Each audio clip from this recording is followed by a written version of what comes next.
আমরা দেশের সরকারের পক্ষ থেকে যত আইন কইরা দেওয়া আছে সকল আইনই খেয়াল, বেশিরভাগ, সকল না বেশিরভাগ আইনই খালি মানুষরা যেন গুনাহ করে এই জন্য আইন কইরা দেওয়া।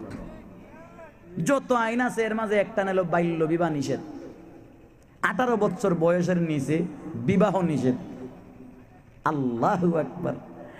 সরকারে কি বুঝছে জানি না, কিন্তু আমি কুরআন হাদিস পড়া যা বুঝছি, মেয়ে আর ছেলে বালিগ হইতে দেরি, বিয়া দিতে যেন দেরি না হয়। 3টা কাজ দেন দেরি না হয়। একটা হলো জানাজার নামাজ হাজির হইলে যেন দেরি না হয়, আরেকটা হইলো বিয়া শাদীর উপযুক্ত বাচ্চা যদি হয় তাহলে উপযুক্ত হইতে দেরি, বিয়া দিতে যেন দেরি না হয়। আরেকটা কি যেন আছে, 3টার মাঝে 2টা কইলাম। হাদিসের মধ্যে আছে উপযুক্ত হওয়ার সাথে সাথে বিয়া দেওয়া। আর আমরা দেশের সরকারের ডিভা লাগাই হইছে 18 বছরের আগে কিয়ামত হইলে বিয়া দিতে পারবে না। আমরা দেশের চেয়ারম্যান মেম্বাররা আমরা এলাকার মধ্যে ইউনিয়নের মধ্যে মানুষ জমায়ে কয় আমার এলাকা বাল্য বিবাহ মুক্ত হয়েছে। কি গর্ব! আর আসলে এই গর্বটা কুরআন হাদিসের বিরুদ্ধে গর্ব। কথা বলেন ঠিক কিনা?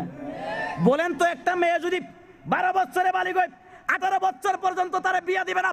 12 বছর থেকে নিয়ে 18 বছর হইতে আরো 6 বছর থাকবে।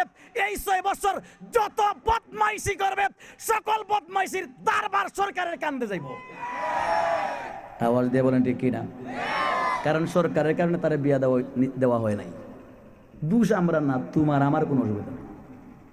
তাহলে এই যে আইনটা হইছে গুনাহ করার আইন, 6 বছর বালিগ হইছে, এই মেয়ের শরীরের মধ্যে আল্লাহ একটা স্পিড দিছে, যুবকের বডির মধ্যে আল্লাহ একটা স্পিড দিছে।